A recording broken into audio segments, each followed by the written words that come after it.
Paix sur vous, bienvenue dans ce 11e épisode de vol, falsification et invention de prophétie. Aujourd'hui nous allons parler de la prophétie du berger et des brebis. Nous allons parler d'un cas où Jésus cite une prophétie qui lui est destinée. Notez cependant qu'il est très rare de le voir s'attribuer une prophétie dans les évangiles. Dans Matthieu 26 et Marc 14, avant son arrestation, Jésus dit aux apôtres qu'ils vont l'abandonner car c'est écrit dans l'Ancien Testament en ces termes.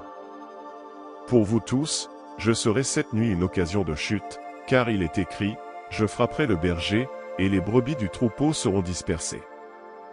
Le passage qu'il cite se trouve dans le 7e verset de Zacharie 13, et il y est écrit. Épée, réveille-toi contre mon berger, contre l'homme mon compagnon, dit l'Éternel des armées. Frappe le berger, et que les brebis soient dispersées. Et je ramènerai ma main sur les petits. Vous l'avez sans doute déjà remarqué, le mot épée qui frappe le berger dans Zacharie a été retranché dans les deux évangiles. Si on continue la lecture de la prophétie, on se rend très vite compte qu'on ne parle pas de Jésus.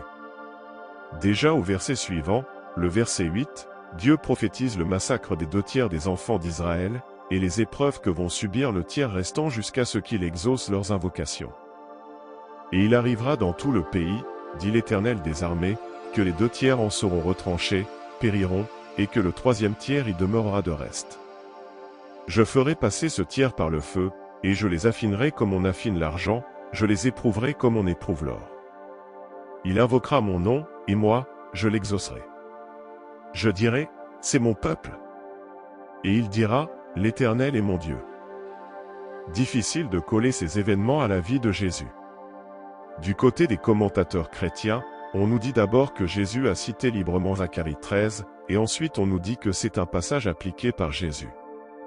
Ce qui est très surprenant parce que jamais dans les 4 évangiles Jésus a été frappé par une épée.